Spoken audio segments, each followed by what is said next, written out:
That's coming. Right, evening everybody. I don't need to tell you who I am, because I know you all, but for the camera, I suppose I'm Dave Jackson. I live here in Hardwick, and I've been a coppice worker for 25 years now. This year, from the 1st of August, is my 25th anniversary. Right, so tonight's talk is on coppicing and its cultural heritage. I've never done this specific talk before, and I haven't practiced it, so I'm just hoping it's all up here somewhere. Yeah, woefully unprepared. I did all these slides today, and I'm better off not practicing, so I get nervous. So I'll just, see if it goes okay. Right, on to the first slide. So basically, the emphasis of tonight's talk is to, for those of you that, a lot of you would know what coppicing is, I'm sure, but to try and set the scene, tell everyone about coppicing and particularly about commercial coppicing. But the real emphasis of the talk will be looking at the cultural heritage, the history of coppicing. I'm not a historian, so don't ask any really difficult questions about detailed histories. I'm sure some of you out there will know more than me, looking over there in particular. But it's trying to give everyone an insight. Now, everyone knows that we have lots of coppice in this country, and what I'm hoping that you'll gain from this is why we historically have an awful lot of coppice in this country, and in many other countries as well, but we're particularly focusing on Britain. England, in fact. Right. So, what does hazel coppice look like? I haven't got a lasery thing, have I?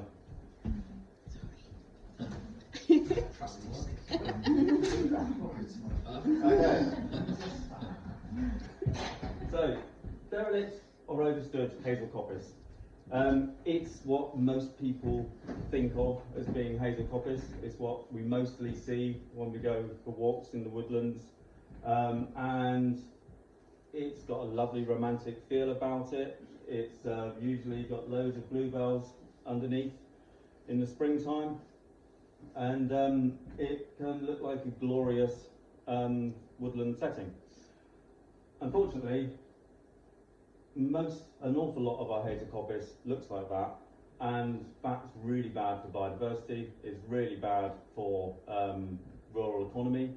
You can't make any product out of that at all. And if you have hazel coppice like that, it almost certainly once was commercially viable. It would have been really, really good quality coppice, because hazel isn't actually a natural woodland inhabitant, not on that sort of level. It's usually been there in woodlands because it's been planted by man centuries ago, usually, because it was an incredibly sought after material, which I will go into later on in the talk. So even though it can look wonderful and beautiful, from regards to a coppicing industry, it's actually really quite a sad situation. This picture here is reasonably good quality hazel coppice, which has been either systematically cut over quite a long period or relatively recently restored. And one of the main things, we call that in-cycle hazel coppice, meaning that it's cut on a cyclic rotation, usually, depending on where you are in the country, every 6 years, 7 years, 8 years or 9 years, depending if you're in the south of England or up in the north of England. There is coppice in Scotland, but not a lot. So that starts to look a little bit exciting for a coppice worker. That is rather sad for a coppice worker. One of the main differences, obviously, the sticks are nice and thin and straight, but also the stool density. If you look at how close these hazel stalls are, they're really quite close to each other, usually about 6 foot maximum, so the average human height. That's the sort of spacing you'd expect. Over here, the hazel's really sporadically spaced, which means over decades of neglect, they basically shaded each other out. They've been shaded out by other mature trees growing, and they can't survive in that deep shade, and they start to die off. due to competition from each other, because they've been allowed to grow to very big hazel trees, and they shade each other out, and they slowly die off. To such an extent that you can't actually, sometimes you can't even see where the old stalls were. A stall is just the word given to the multi-stemmed growth of the hazel tree. Right, any questions before I move on?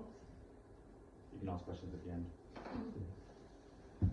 So, the good, the bad and the ugly. I wanted a third picture in there, but I couldn't think what's put in there. So, there's good coppicing, bad coppicing. So, on the face of it, coppicing is just the act of cutting down a native deciduous tree which will naturally regrow come the spring after being cut down.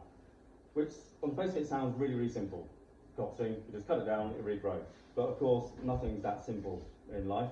And coppicing can be done very, very badly. Ollie's already yawning. So here, this is bad, okay? Bad coppicing from a commercial perspective and for the health of the tree's perspective, okay?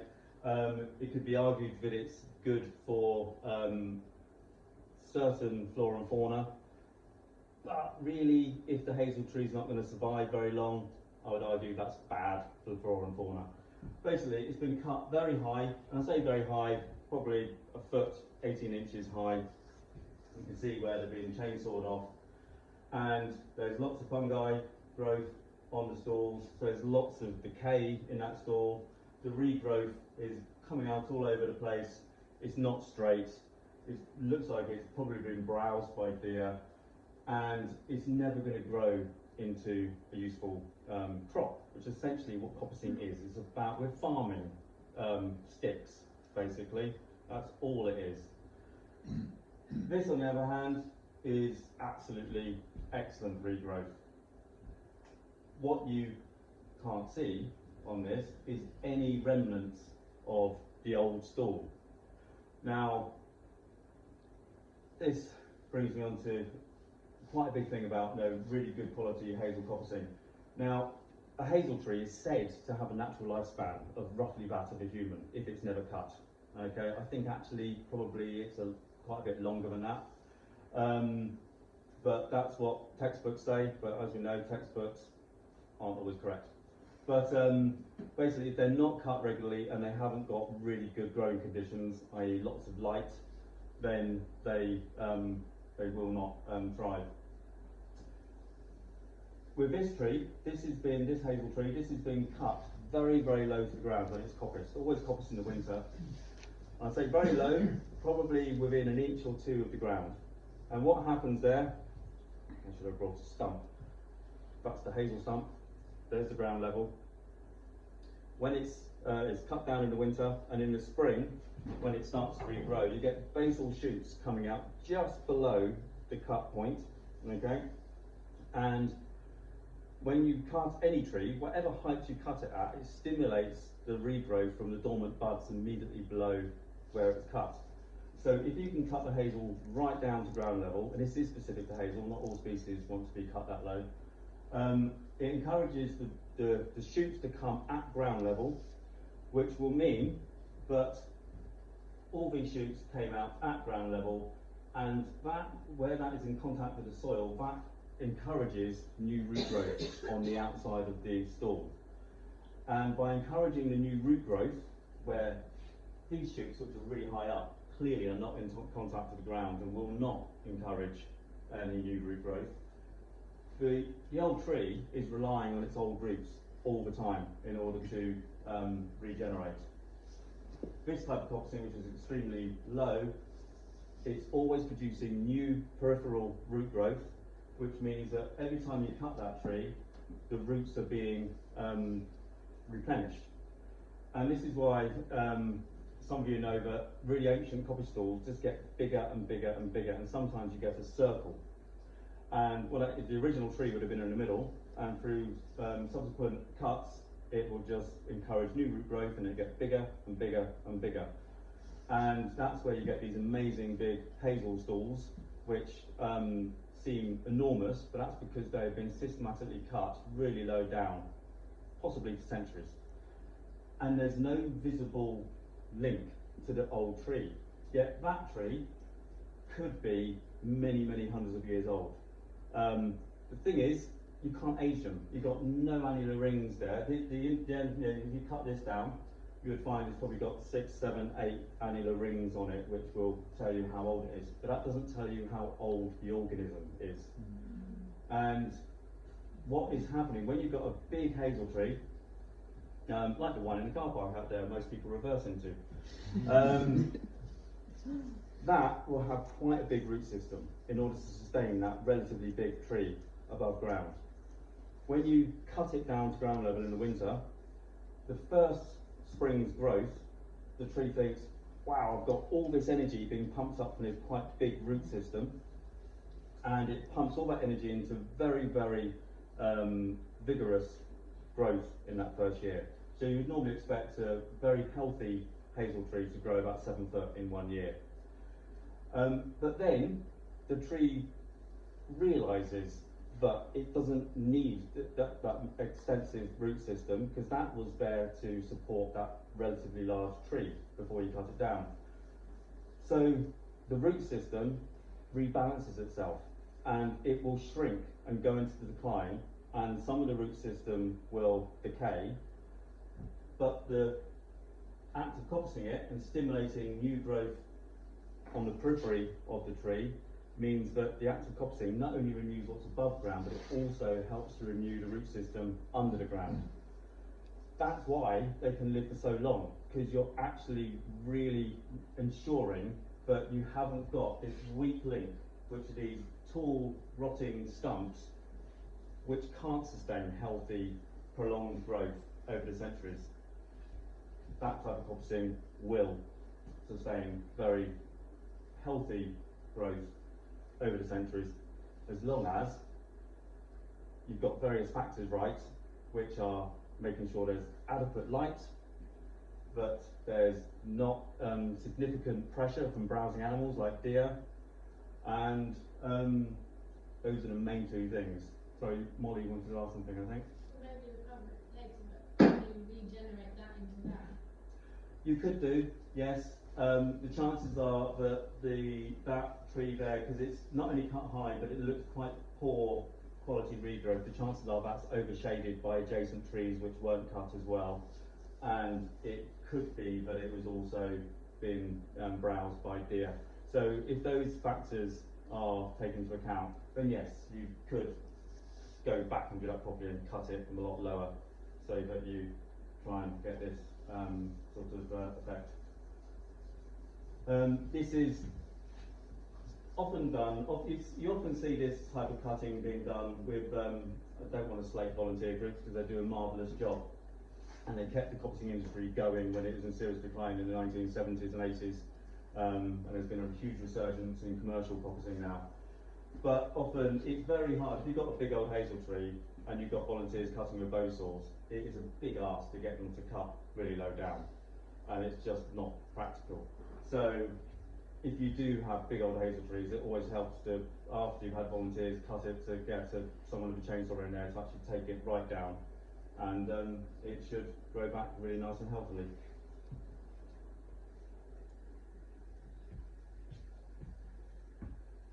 Right, this picture is from a woodland that I've worked in extensively in Worcestershire. Now I brought some bill hooks here, just in case you're wondering what on earth people do, how they do cut coppice. I've already mentioned a chainsaw. Most professionals would use a chainsaw, not all. Some like to be purist and use hand tools, especially if you're working with volunteers. But the bill hook is the traditional tool of choice, and this one here without a handle. Different types of bill hook for different purposes. I've got another one here which is I think very rare. It's the only one like it I've seen. But this is a cutting up hook, and most bill hooks are dead flat when you look at them like so. This one, the nose has a sweep on it.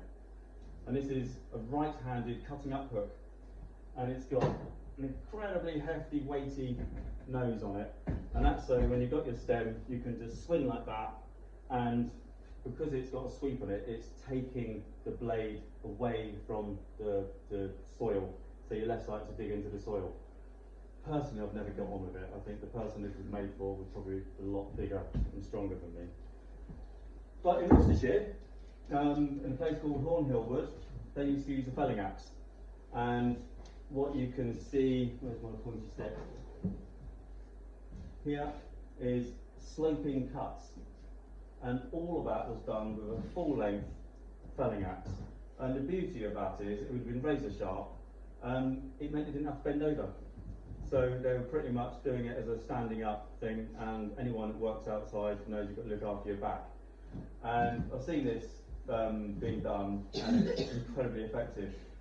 But it also illustrates another myth, really. Again, some textbooks will tell you when you coppice, you should leave nice sloping cuts on the tops of the individual stems on the stalk.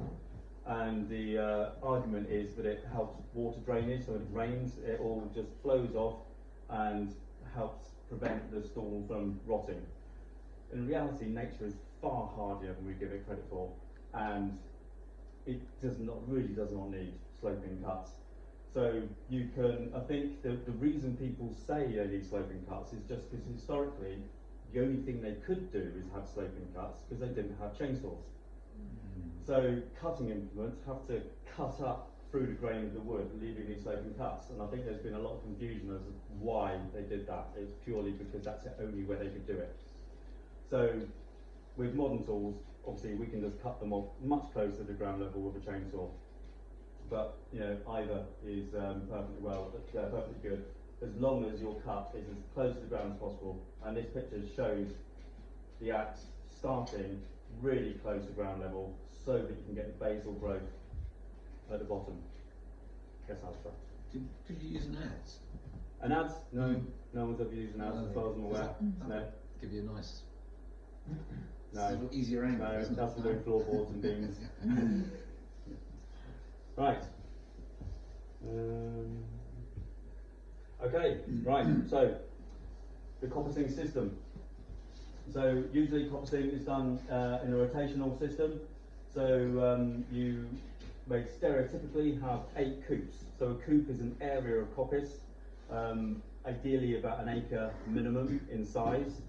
And what you so you have here, we've got numbers 1, 2, 3, 4, 5, 6, 7, 8, and they would be done on an 8-year rotation. So that area would be cut 1 year, this the next year, 3rd year, 4th year, etc. And they all adjoin a ride system, because there's no point cutting material in the woods if you can't easily extract it, get it out. So it's very well organised, and it's been done like this for many hundreds of years in this country. With regards to the cycle of growth, here the hazel's been cut very low to the ground. First year's regrowth, nice, vigorous, straight up. Grows, it says here, for 7 to 20 years, depending on your use. If it's going to be commercially viable, it wants to be closer to 7 years. Some people may grow it to 20 years, so it can be useful as firewood.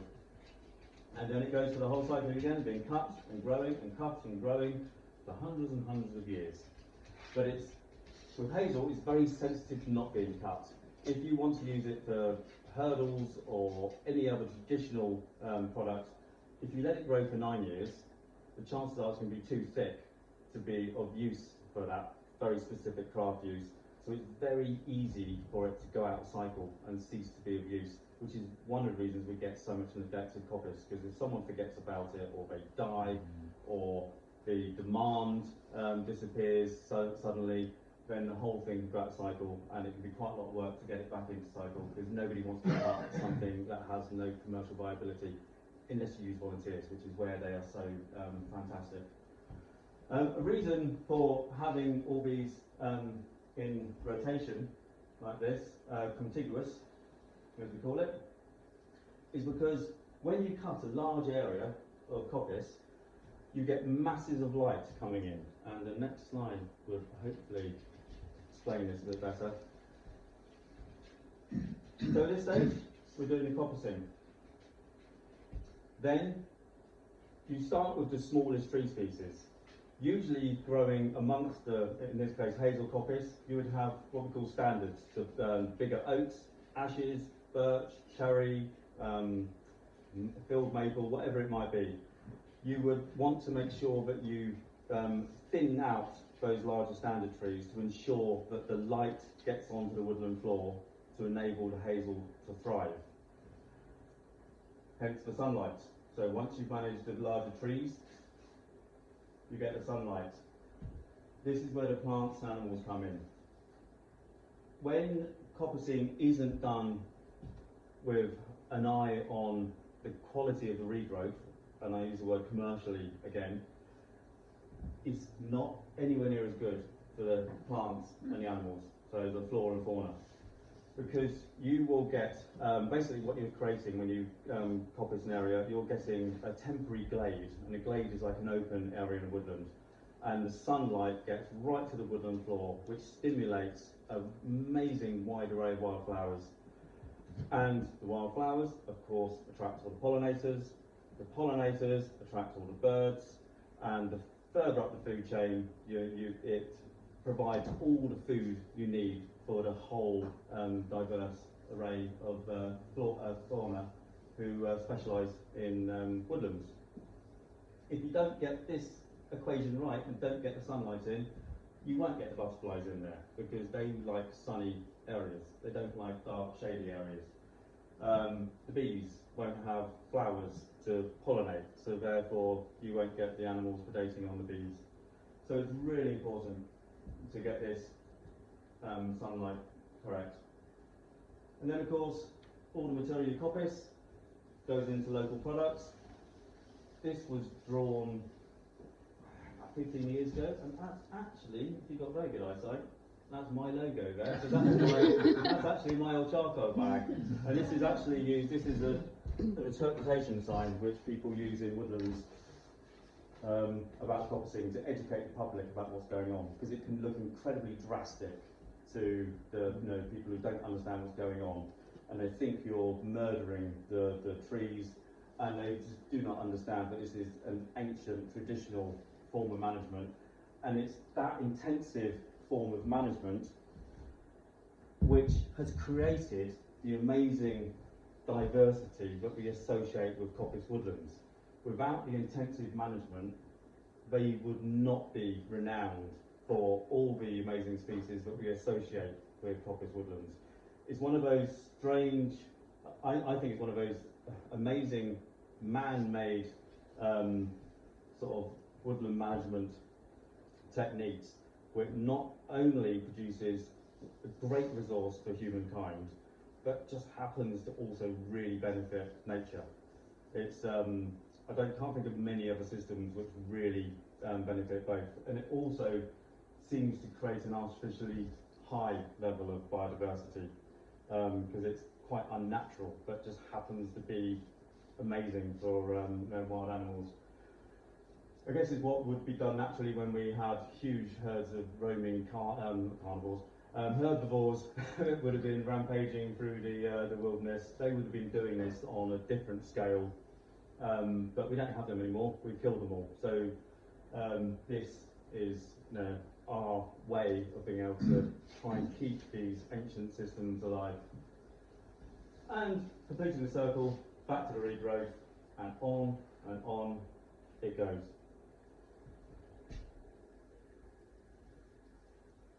Right, how old is coppicing? Old. So this is one of the oldest archaeological finds that we know of, and this is a reconstruction. Well, is going over what would be the causeway. But down in Somerset Levels, archaeologists discovered a woven trackway to enable Neolithic man to traverse the very marshy Somerset Levels. So it was around circa 3,800 BC, and it was almost entirely made from coppice materials. Now, as you can imagine, coppice materials don't survive great in the archaeological records because it rots. But they did find that it preserved in the peat, I believe, so that's why it lasted so long. But it was really, if people are going to make a very, very extensive trackway, which was very long, I can't remember how long it was, that's obviously quite an elaborate use of materials. They're not going to go from nothing to that. So that is indicative of a far more ancient relationship with coppice and coppice materials. My personal belief, there's absolutely no evidence for this whatsoever, is that we as a humankind understood about coppicing and the nature of materials regrowing far before we became humans, because there's often this discussion about who's the first human to know how to do this or that or the other. I think it's ridiculous because it suggests that humans were once wandering around completely ignorant. We inherited an awful lot of wisdom from our forebears and our ancestors before they were human, and we would have known that to cut anything down, we would have observed it regrew, and that would have been the birth of the understanding of coppicing. I'm sure many animals who browse trees and regrow are very aware that if they eat something, if they come back to the same place 6 months or a year later, it's regrown. They will have an instinctive understanding of the nature of coppicing, and I think humans have probably known that forever. But in terms of being an elaborate woodland management system, it obviously would have been a lot later than that, and the Middle Ages seem to be felt to be the heyday. Right, so I'm going to actually go back to that one and go to this slide first. So this is a picture of Bradfield Woods over in Suffolk, and this is an old modern picture. But as it says here, this is a picture of Bradfield Woods just after cutting, and records exist to show that this unique site has been managed in this way for at least 800 years. So that's records that show that. The chances are it's actually been done a lot longer than that. Because coppice materials were fundamental to humans being able to build shelters. As long as we have lived in shelters, which would have been made of basically sticks and grass, we would have been cutting down material, and we would have, obviously been very aware that it regrows. And so as long as we've been living in dwellings, we've been coppice workers. In my opinion. So this is basically underwood, which is another word for coppice, used to be sold at auction, and this is a poster advertising the sale of coppice wood. So this is from 1924, and there was still just about a very, very vibrant coppice industry then. It struggled massively because of the First World War, but in this area of Worcestershire it was still very active. And the story goes that the estates who would sell the coppice at an auction to all the coppice workers, who were usually farmhands who were busy in the summer, but in the winter they didn't have much to do, so they switched to woodland work. So they were kept busy all year round. And this is a list of what all these people paid for their coppice. Now, they say that the estate would run the auction in the local pub, and they would offer free beer for all the workers, with the intention of getting them a bit tipsy and a little bit merry, in the hope that they would overbid for their they were called plaques. The division of the coppice was made into a plaque, and they say in the mornings they'd wake up from a hangover and think, oh my God, what have I bought for this pile of rubbish? That's apparently how the states used to get money out of them. But often it was luck of the draw. Sometimes they would have, you know, what they paid for this area of coppice would have been very, very good value, because they could make, you know, not a lot of money because they were poor agricultural workers, but you know, they would have been able to make a living.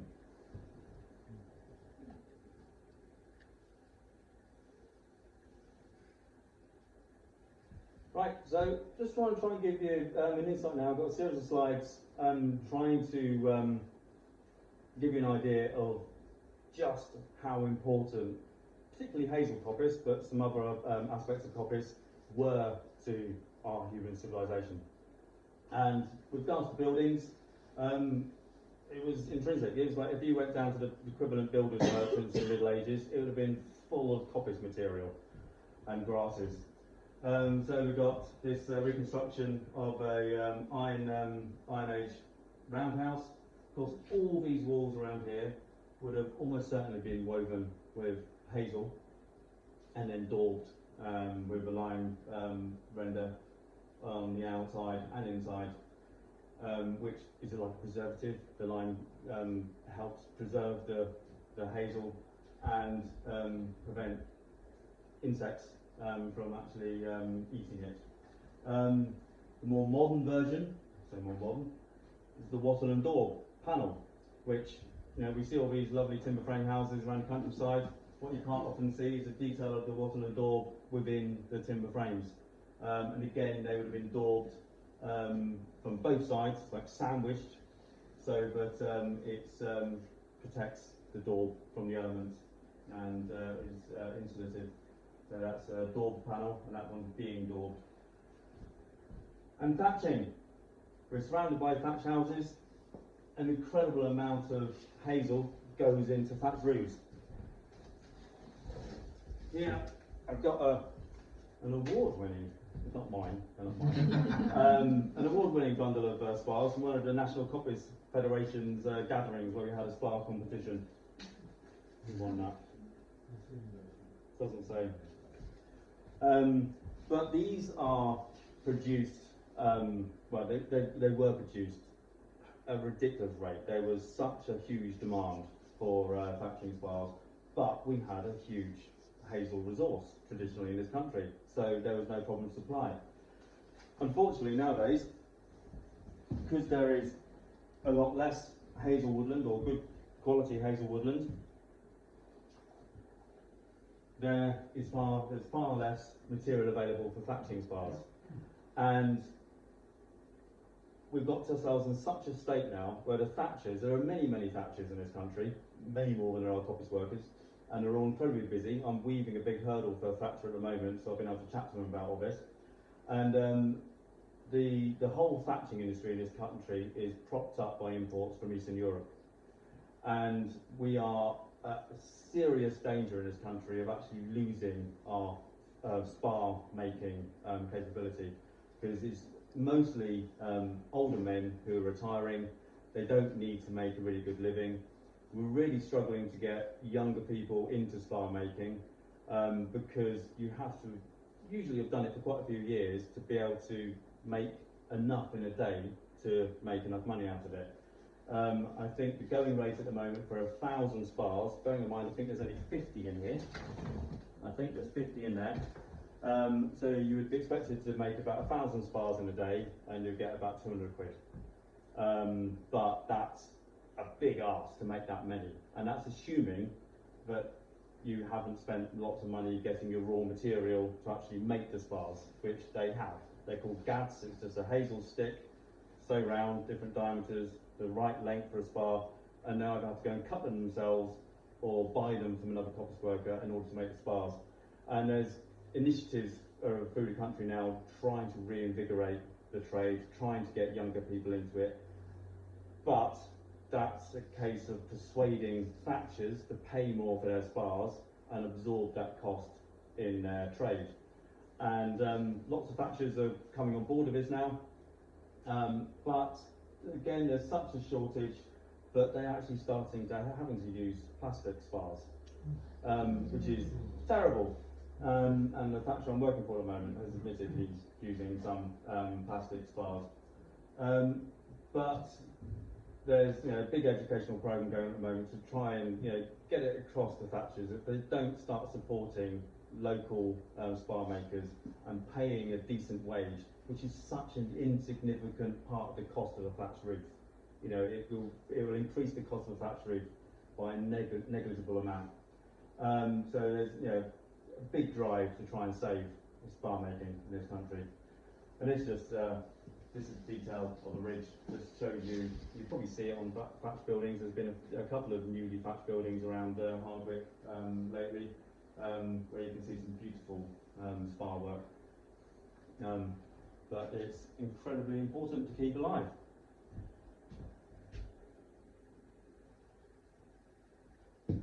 Right, another traditional use of hazel is the good old sheep hurdle.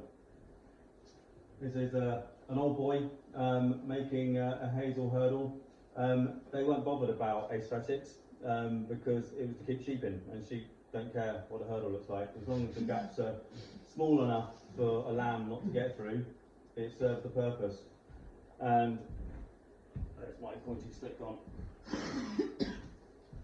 This shows a sheep market in the 1970s where they're using the sheep hurdles to contain all the sheep at market.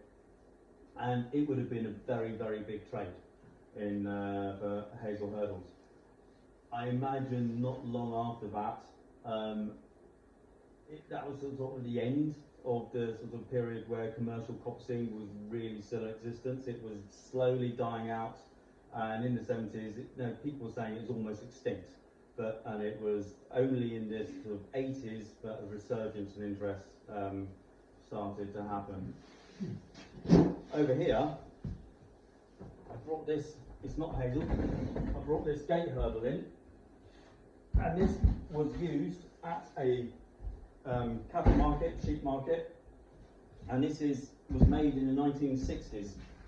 This one here, and this is actually from pollarded willow. So it's mostly woodworm now. But the reason I'm keeping this, I was given it I was commissioned to make a load of replica ones of this for a cattle market in Worcester, and they just use metal hurdles now, which they can buy for £10, which no one can make a wooden hurdle anywhere near that price. So they were going to replace. They had about 3,000 of these in their warehouse, and they only brought them out twice a year for a big market. And they were going to replace them all with metal. But all the farmers were up in arms saying you can't get rid of them all. So they forced them to get a token amount of new ones made, and the rest of them were going to be metal. But anyway, they gave me this one as the pattern for what they wanted. But what was really interesting with this one, it was as the industry was really struggling to compete with the incredibly cheap steel equivalents, and this shows the strain that the industry was under, because this is full of mechanical assistance. They would have always been made completely by hand with hand tools. Can't see in this light, but there are saw truing marks on this. So these would normally be cleft to these rails that are split with a throw in the very traditional way.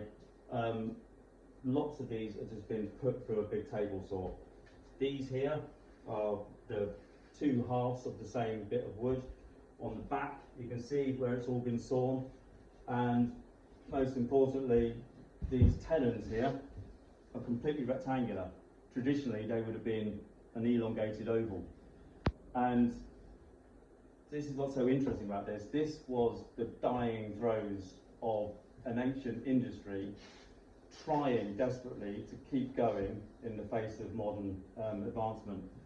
And ironically now, nobody would do this because the market has completely changed, and it's for nice gardens. Now it's people who want a nice pretty fence in their garden, and everything has gone back to completely traditional hand tool methods.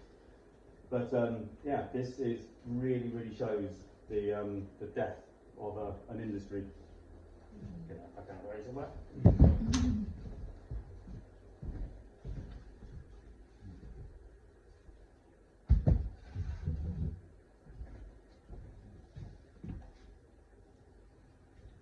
of time? It's only 40 minutes so far. Okay, so another major use for coppice material. I mean, we could have 1,000 photographs on this alone. But these are bundles of birch here, which are used to clarify cider. Vinegar. And it would have been a massive industry. So when you're coppicing anything, usually what you're after is all the nice straight stems for making, hurdles or whatever it might be. But all the branchy twigs on the tops all had a use. Nothing was wasted. We are spoilt nowadays. We can't be bothered to spend a bit of extra time to make the most of all our rubbish. We'd just rather get rid of it. But 100 years ago, people didn't have that luxury. Every single last resource was a valuable resource, and the coppices would have been stripped bare. So every single twig would have been used as some sort of either bread oven faggots for firing bread ovens. London was a huge, created a huge demand for coppice material as it was growing. So I always found it quite strange that the counties surrounding London, which are reasonably affluent, is where the strongest coppice industry is today. And the further away you get from wealthy cities, generally speaking, the poorer the coppice resource is. So the effect of London on the coppice woodlands and all the counties around it was immense. So to this day, it's still the beating heart of the coppice world. Because London demanded so much firewood and so many faggots to keep all the food cooking. So, and here I have a very special type of faggot, which is, put it in the light. Anyone know what that's called? Hmm? Oh, you know, Martin, you can't say. What's it called? It's a pimp. Yeah, it's a pimp. And I let people disagree about this. Basically, this is a pimp wheel, and inside it are 25 individually tied bundles of birch twigs with split hazel in there. And they're basically natural firelighters.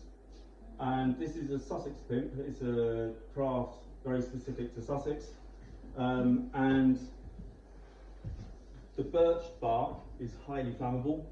It catches fire incredibly easily, and the split hazel sticks are just to give it a little bit more oomph.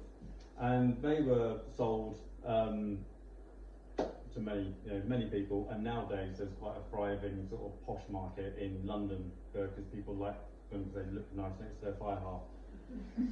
And but so that's a very miniature faggot basically. And a faggot is just a bundle of sticks. Here we've got riverbank fascines or faggots, which are 2 metre long bundles of sticks which are used to stabilise riverbanks. As even sometimes used in coastal situations traditionally in order to dissipate the energy of waves. But in rivers, it slows down the flow of the water and encourages the sediment to settle back into the riverbank. So therefore, it actually eventually helps reform the earth bank to the river and stops your land being eroded away. And there is a huge demand for these nowadays, absolutely massive demand on very large scales. And it's very, very hard to supply these demands with the sort of diminished resource that we have. And yeah, I just want to drive home the incredible importance of the humble stick to most people long ago, because you'll get, if you're trying to cook on wood, you'll get a very quick intense heat from small sticks, which you will really struggle to get if you use large firewood. On my boat, we always use very, very small diameter wood in the winter to get the temperature up, because it gets a ferocious heat very quickly. If you put a big log on it, it's just a slow burn. But if you want to get the temperature up quickly, you want to use as small a diameter as possible. Yes, you might have to put a lot more on, but the heat will rise very, very quickly. And of course they knew that.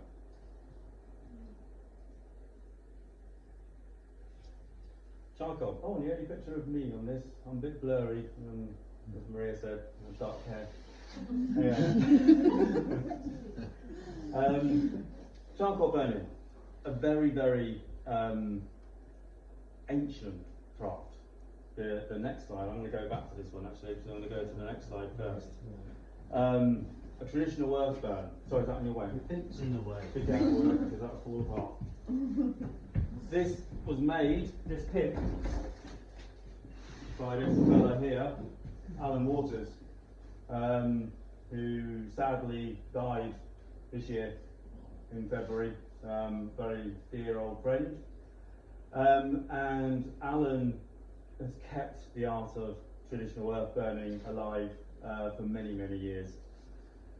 These are very old historical pictures of earth burns, and it's basically a stack of low-grade coppice wood, made in, depending on where you go throughout Europe. And it's not just Europe, it's China, it's Africa, all over Asia. I don't know about the American continent, or Australasia, but all over, you know, the vast part of the world, people have been making charcoal from making huge piles of very carefully stacked wood, and then it's covered, usually, well that's the burn being opened up actually, it's usually covered with soil or turf to try and reduce the amount of oxygen that can get into it. So charcoal making is basically the art of cooking or burning wood under very, very low oxygen levels. And so they're trying to starve it of oxygen, and it's basically creating a big oven where the wood is cooked and you get pure charcoal, which is carbon coming out to the other end. So this is a very old burn where they're opening it up, and you see the steam there, and you can see the steam here. Sometimes it's smoke, but they actually pour water on it, because as soon as you open up the earth burn, the air gets into it and it could all go up in flames, you know, just like that. So you have to have lots of water to hand so you can quench the flames and prevent the charcoal from just burning away. And it's been done for many, many thousands of years. And interesting fact, just to show how important this trade was, in 1282 it's estimated there were 900 charcoal burners working in the Forest of Dean in just 4 of the King's Woods. And that's a very, very, very small part of the Forest of Dean. And that's a huge number of people. And if you imagine that scaled up, when the population was probably very, very small. So it just goes to show how many people were involved in working in the woodlands and just doing one small part, which was actually making charcoal. And of course, why were they making so much charcoal? Steel. Steel. Iron. Smelting iron. And gunpowder. Well, that's late. We didn't have gunpowder early. Okay. And that's particularly alder charcoal. Alder charcoal is renowned to be the best for making gunpowder. But yes, right, gunpowder is, charcoal is a very, very important ingredient to gunpowder. So yeah, it was done on an industrial scale, and also we needed it for making lime as well. For if you wanted lime to add to the fields, it was baked, it was burnt in lime kilns in woodlands, usually using charcoal as the fuel source in order to process the lime. So going back to the more modern day, charcoal kiln. This is what a lot of people use now, which is a portable steel kiln. Again, it's completely sealed around the lid to make sure very little air can get in. There's air inlets right at the bottom, but basically it's a very low oxygen controlled environment. And starting off with all this wood here in the top, it ends up looking like that, and you get beautiful black carbon charcoal coming out of it. The fire was in the middle, so the fire is contained right within the middle of the kiln, and the centre is sacrificed to fuel the burn, resulting in most of the wood being converted into charcoal. You only get that with really low oxygen levels, because if there's too much oxygen gets in, all this would just ignite and turn to ash.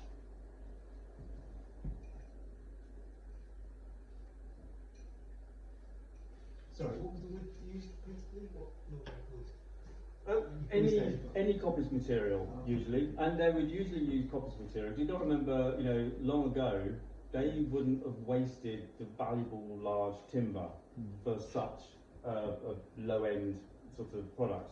Yeah. Because if you had a big timber tree, it would have been reserved for the rich, or for building of timber frame buildings or ships. So they wouldn't have, we chop down big trees now when we split them up into little logs and burn them. They wouldn't, that would just seem ridiculous to them. You had a thriving, small diameter coppice industry, that's what you burn. Okay, and the big timber was far too valuable to be burnt. The branches on the top may have been, well, almost certainly would have been burnt. But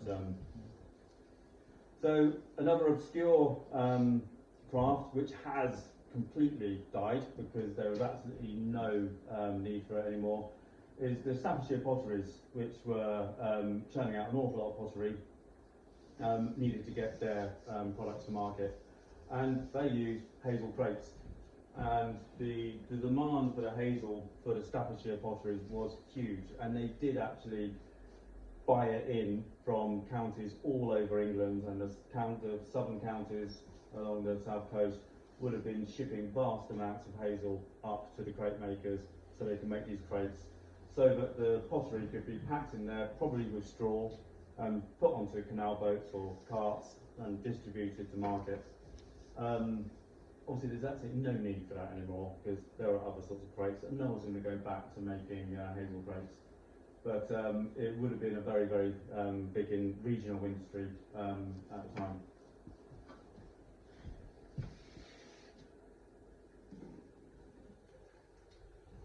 Hazel basketry. Just checking the time. So, I have one, a little one. This, believe it or not, is a hazel basket. It's a split hazel basket, and it's a very, very old craft. I don't know how old it is, but pretty old, I think it's safe to say. And basically, you make the weavers from it's got to be a very slow grown hazel stick, which may be as thick as my thumb, not very thick. It's got to be slow grown because each of these weavers is the exact thickness of one annular ring. So if it's slow grown, the annular rings are very thin, and what you do is you manipulate the hazel rod to split off really long single annular ring thickness ribbons, and they make baskets out of them. This is a traditional whisket, which is a Herefordshire style. This is a Denbighshire North Welsh style, and they differ purely because on the Denbighshire one, the ribs go across from the narrow side, so from there to there. On the Herefordshire one, they go from the long side, and they're just regional differences of a very, very old craft, which almost died out, but there is a huge resurgence and interest in it now, and the baskets are ludicrously expensive because it's not like a willow basket where you just throw a load of willow and cut it down and it's ready to weave, pretty much. There's a lot of processing to get your raw material for this. So it's always considered to be like a smallholder's craft. It'd be something that people would do for their own farmstead or smallholding. But there were people who would specialise in it for their local community. But it wasn't scaled up on an industrial scale like a lot of crafts would have been.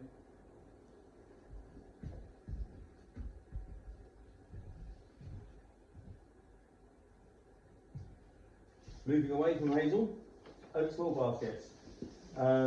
Again, with regards to a lot of these crafts, what was practiced really depended on what species grew locally to you.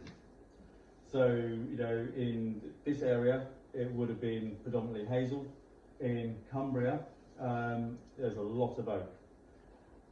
In other places, willow would have predominated. Can't say that word tonight. In the Somerset levels, there would have been an awful lot of willow. So depending on what area you lived in and what species naturally thrive in that area, the crafts would have been determined by that.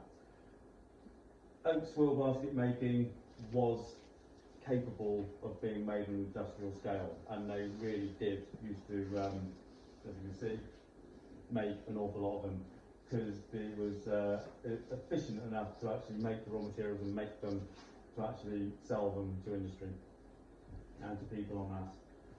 Owen Jones, who's an old friend, I've known him for probably over 20 years, MBE, sorry, is awarded an MBE for his efforts to save the craft from extinction, as responsible for teaching a lot of people the craft. And basically, this is actually made from relatively large oak. I say relatively large, it may be trunks so big. I've seen him processing, trunks, bigger than that, and they would be cleft naturally with a froe along the fibres into manageable sizes of that sort of cross section, sort of rectangular, and then maybe 2 or 3 meters long, boiled in big vats of water for ages and ages and ages till it's soft enough to actually pull it, prise it apart into very, very long ribbons, which end up being like the thickness of a thin bit of leather. So all of this is actually the heartwood of oak, not bark, which is what a lot of people might think, and they're incredibly robust, beautiful baskets.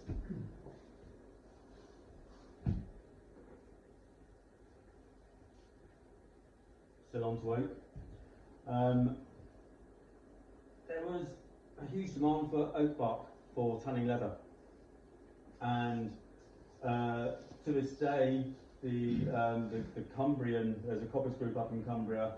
They still, as a cooperative effort, produce oak bark, which actually gets driven down by lorry to tanneries down in Devon. And I don't know of anywhere else in the country that actually combines their efforts to do that anymore. This is a pile of oak bark, which is just immense. It's just on a scale we can't really comprehend now, and we've got a train line to deliver it. And this is an old gentleman stripping off bark from a larger tree with a spud, which is a peeling tool. You actually get higher tannin levels in oak bark from younger trees, so it actually lends itself to coppiced oak, which would be of smaller diameter, and you get less tannin in the bark of larger oak trees. Where this ties in with hazel coppicing is that the Worcestershire wood I was referring to earlier on, where they auctioned off the plaques of coppice material. The woodsmen were allowed, the coppice workers were allowed to cut all the hazel and any of the other lesser understory species. They were not allowed to touch the oak trees, because the oak trees were the preserve of the landlord, the lord of the manor, because the bark and the timber, but the bark as well, was of such high value and in such demand that they wouldn't let the underwoodsman take that. They would take that for themselves once the underwoodsman had taken all the understory, all the hazel coppice out the way and process it, and then they would come in and select which oak trees they wanted to fell.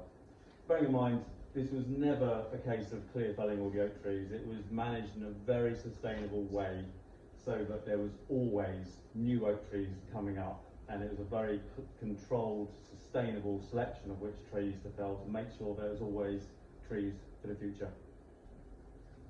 So yeah, oak bark for tanneries did tie in quite neatly with the hazel coppice cycle. Ooh, the last slide. Right, okay, so threats to indigenous coppicing. Climate change. The problem with climate change is that the best time to cut any coppice is in the winter. And there are many reasons for that, but one is because in the winter they are dormant and all the sap has been taken back down into the roots, and the stems have no sap in them. And that's important because if you're going to cut those materials and turn them into a hurdle or whatever it might be, they will last longer if they haven't got sap in them, because sap is very sweet and attractive to fungi and insects, and they will rot quicker if you cut them in the summer. Now, with global warming, we're being pinched. You know, autumn's coming later, spring's coming earlier, and we may well, in the foreseeable, in our lifetime, see a time where, you know, you barely see a dormancy, and that won't be great. It also means the trees can't rest. So, you know, we just have to see what effect that has long term. Loss of habitat, resource. Basically, I referred to the First World War, which was a very, very dramatic, affected a very dramatic change on the woodland world.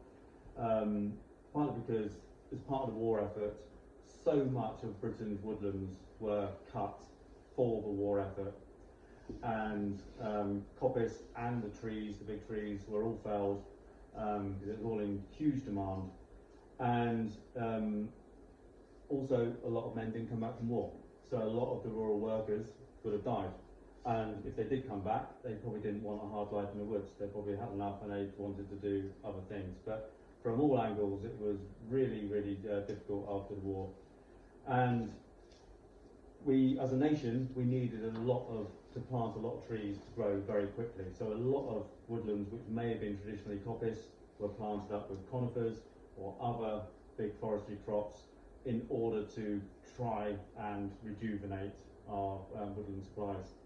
So we lost a lot of coppice after the war. Also, new materials were coming in, so the need for the traditional materials was on the way out. Plastic was coming, no, plastic wasn't, not then. Steel was certainly becoming more abundant, which was replacing a lot of coppice products. Later on, plastic really, really took away the need for a lot of traditional products. So we really struggled. So there was a loss of habitat and resource, partly because lots of the woodlands were planted after those other types of woodland, but also there was a drop in demand for the materials, so therefore the coppices were not needed as much. Skilled labour shortage, I'm referring to nowadays. It takes a lot of skill and knowledge to be able to work a piece of coppice, not because it's difficult to work out how to cut a tree down, but because it's the arisings, the harvest, doesn't usually have a single use. You need to have knowledge of a really, really wide array of crafts to know what type of material goes into what craft and what market, and there's a lot of accumulated knowledge in that, and that takes time to acquire. Poor quality coppice restoration. The first picture which showed poor quality coppicing, where the stall's really high and there's not enough light, so the regrowth is poor.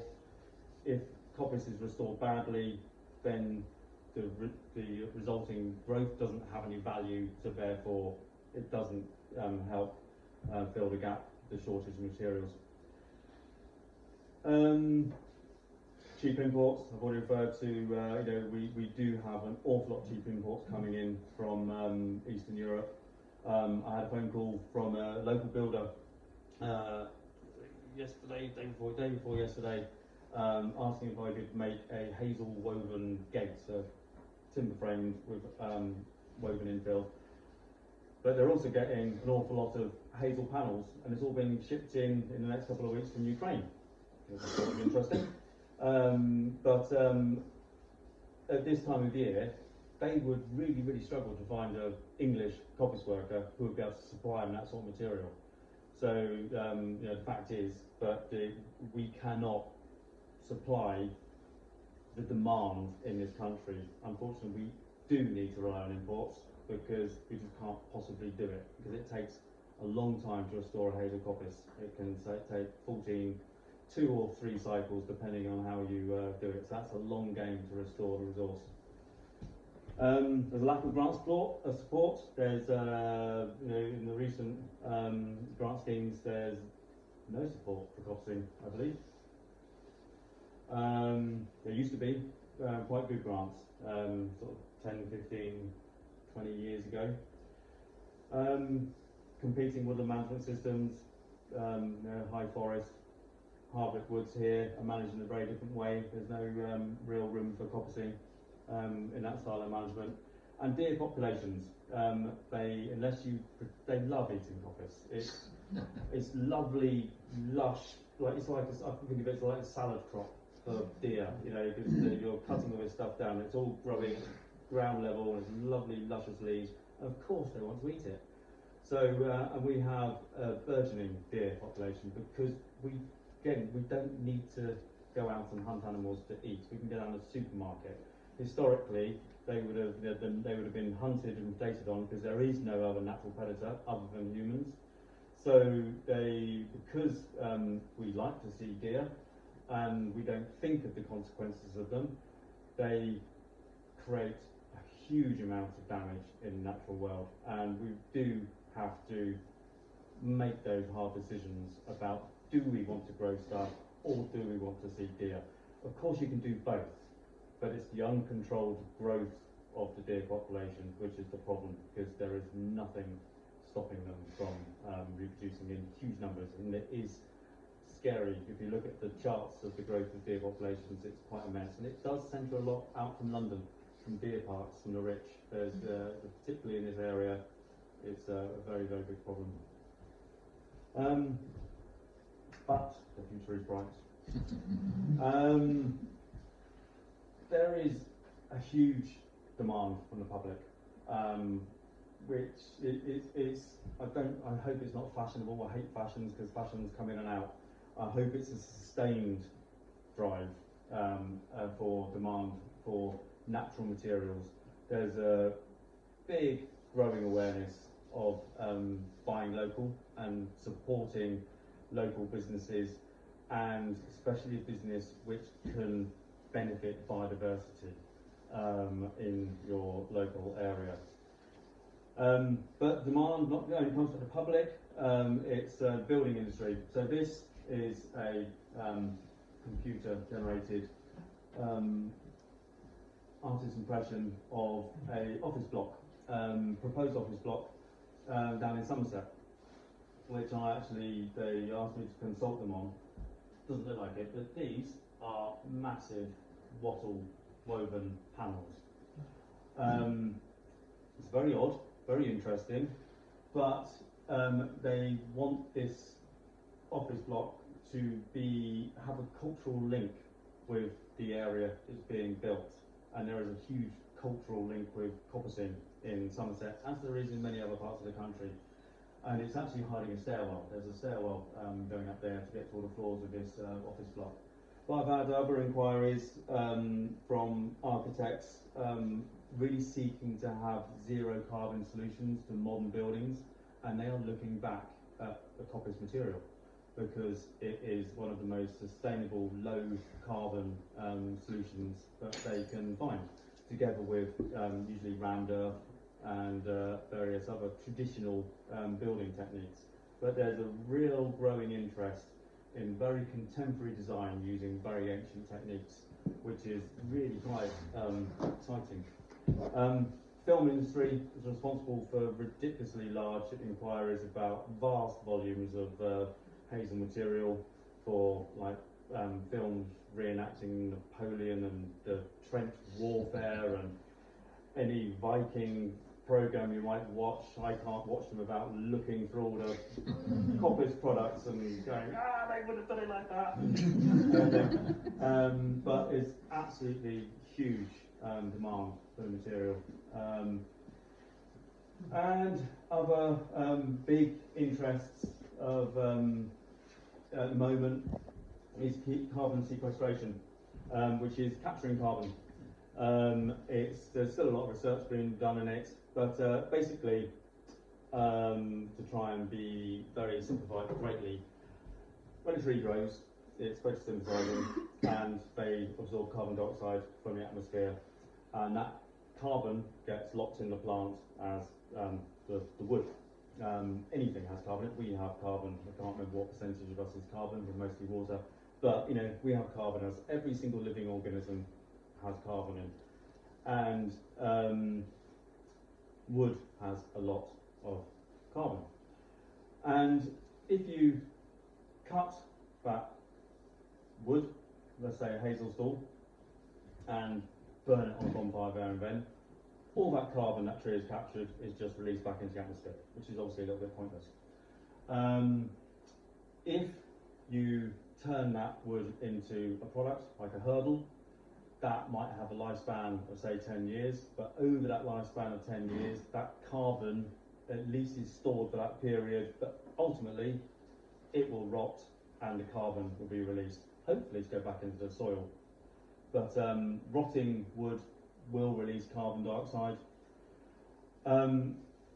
With carbon sequestration, what they're talking about is converting that wood into charcoal, essentially, which is, I find it's like quite odd, but it's a stable sort of inorganic material. It's like alchemy. You're turning something which can rot into something which doesn't. And by burying that en masse, on very large scales, you can put all that carbon that those trees have absorbed whilst growing back into the ground, where, as far as we know, it can remain stable for thousands of years. But obviously, we haven't done research to know whether it can last thousands of years because we haven't been looking into it that long. But that's the thought process, because a charcoal cannot rot. So if it's buried, you are locking that back in to the ground. And this is, something that governments have expressed interest in, and would certainly be a good use for otherwise quite poor quality, low grade material, because of course you've locked that carbon in the soil, but those trees you've harvested it from are all regrowing, all absorbing more carbon as you're burying the charcoal that you originally got from them. So you can imagine, as a constant cycle, you could constantly use that method to lock more carbon into the soil. And I think that is it.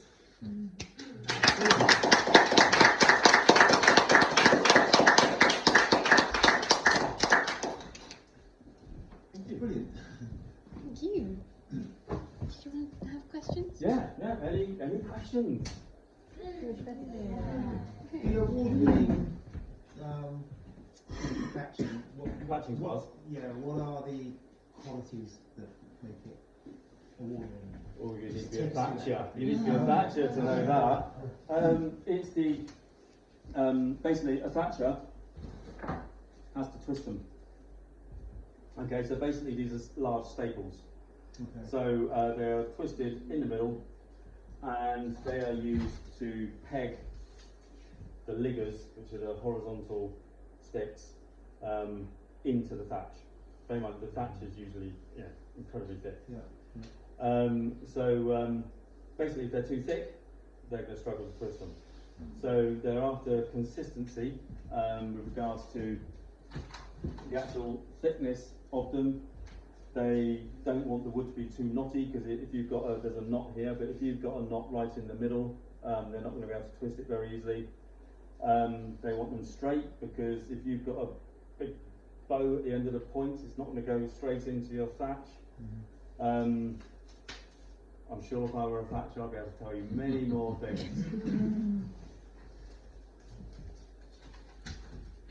Dave from Pete from Dorset, who was a spa mate there, said that to make 1,000 a day, when you put those 3 points on the end, you've got to be so fast that the 3 chips are all in the air at the same time. I can believe it. That's your target. Yeah.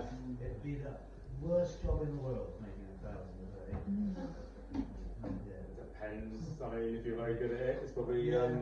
This is a thatching hook, spar hook. Sorry. So usually quite a bit of a smaller hook than a usual hook. Where's the other one? So it's much smaller. You don't need the weight to, because all you're doing is using it to split the spars.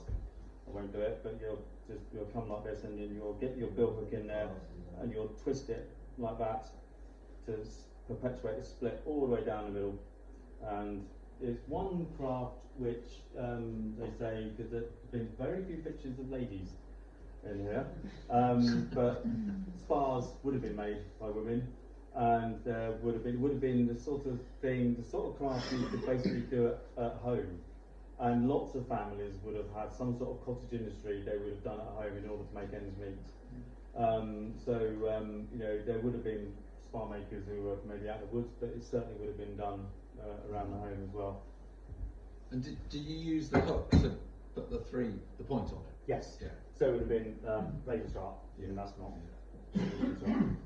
We've got here a little, which is Maria Children's using ones. for gardening stuff, but that's a little tiny little children's hook, which I can only imagine may have been used for spar making, or you know, for a young kid who's being trained up in the ways of the woodland world, because it's so light.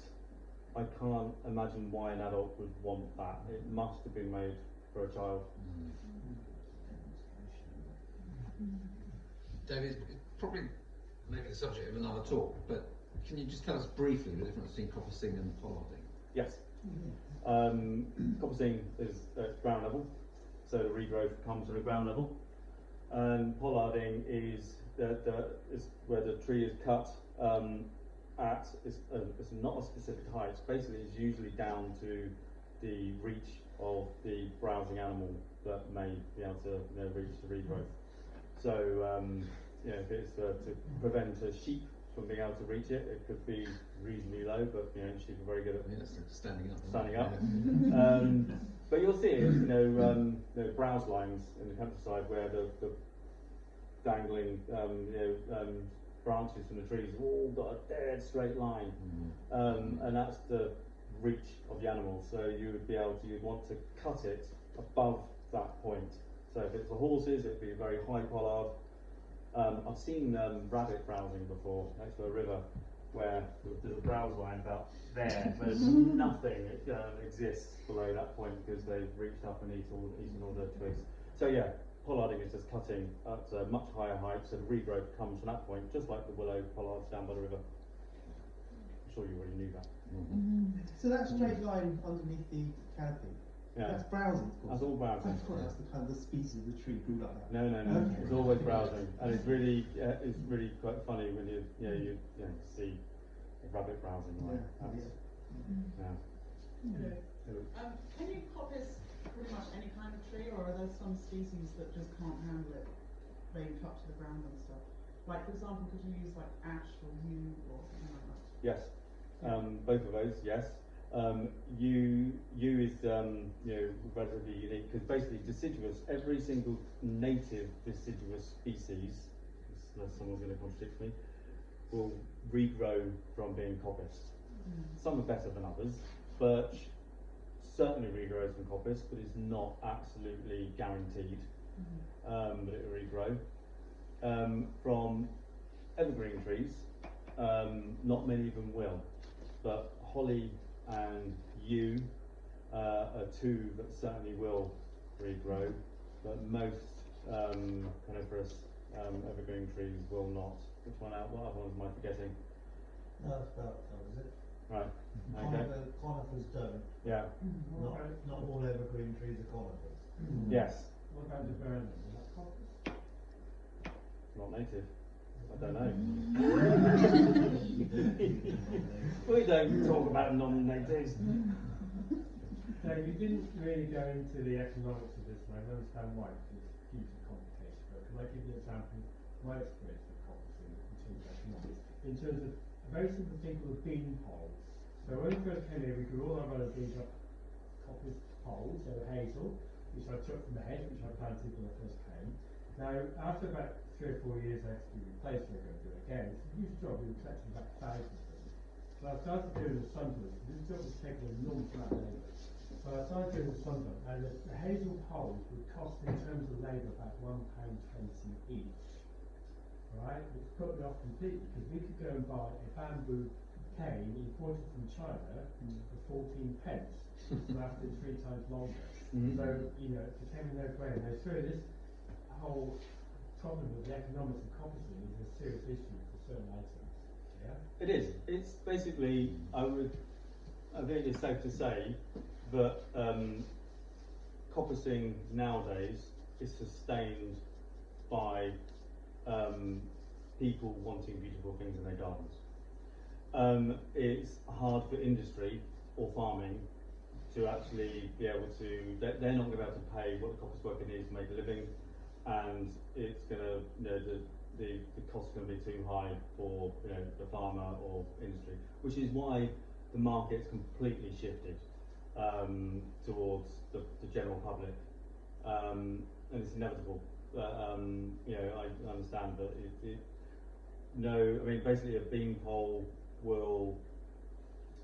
Okay, if you've got a really, really good quality coppice, and there's really not many around here, but if you go to some of the estates down in Hampshire where you've just, there's amazing quality standards of hazel coppice, a coppice worker could probably cut many hundreds of pounds, or quite a few £100 worth of bean poles in one day.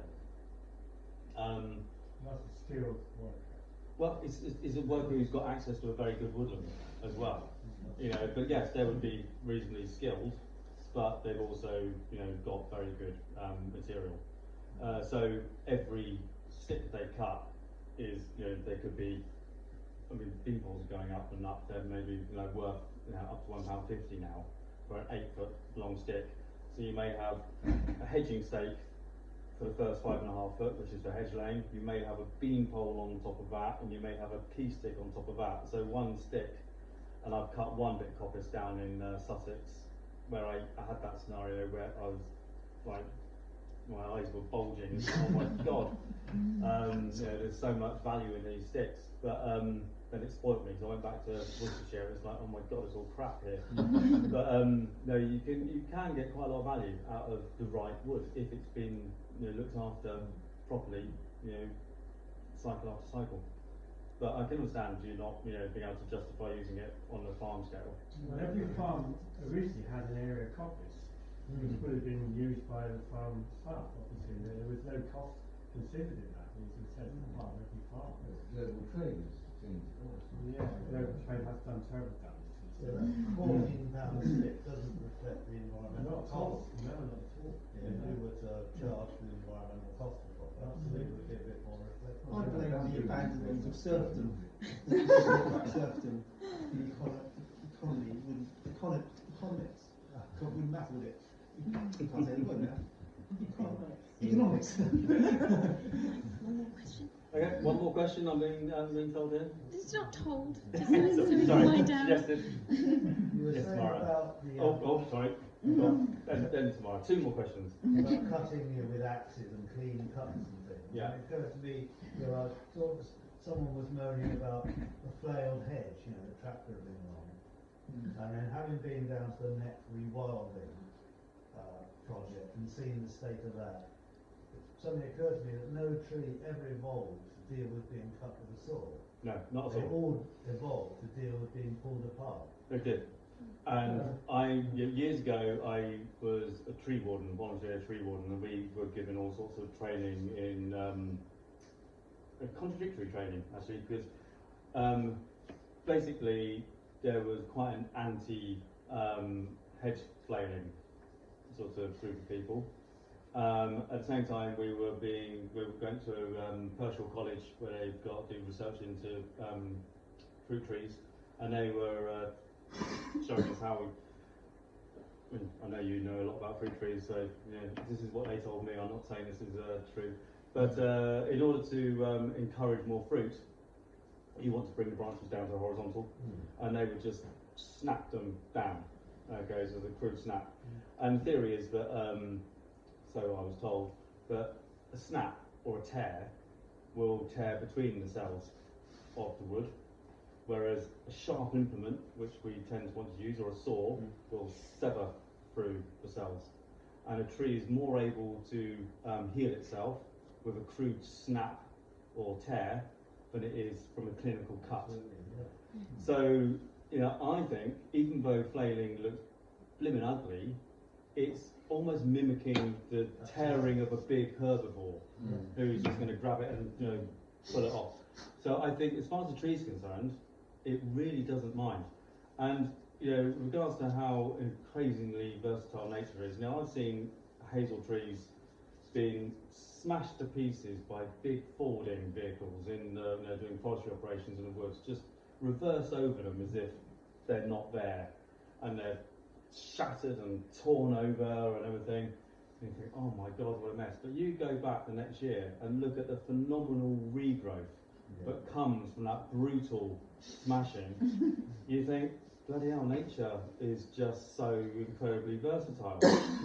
And we get so hung up on making everything so neat. Yeah. Isn't the problem complaining that the regrowth then happens high up? So Oh, you make yeah. it hold and leave to the point isn't you want hedges that are like denser at lower edges. Yeah. It's not that it looks ugly, it's that it makes bad hedges. But the thing is, there's good flailing and bad flailing, because you know, what they will often do, which is terrible, is, you know, you've got a nice big hedge and then they just go and obliterate it, so you've got big chunky stumps, 4 foot or 5 foot high, which does nothing for the hedge at all. They just sort of take it down to a really horrible, crude level, which looks terrible, and yeah, it doesn't stick in the hedge. Good flailing will allow incremental growth every single year, so you're increasing the habitat for bird nesting and everything, and then it should be properly laid or something in order to restore it back to a nice thick hedge, and then again go through a series of incrementally higher cuts. But they shouldn't just take off a few feet or something and turn it into ugly stumps. But I think, did you have a question? Yes, you didn't speak much about firewood, but I want to ask you, with hardwood estates, what would be your proposal or vision for providing logs using coppicing techniques, if you were in charge of that? Is that recording on? I mean, it's about an hour and a half, so I probably should anyway.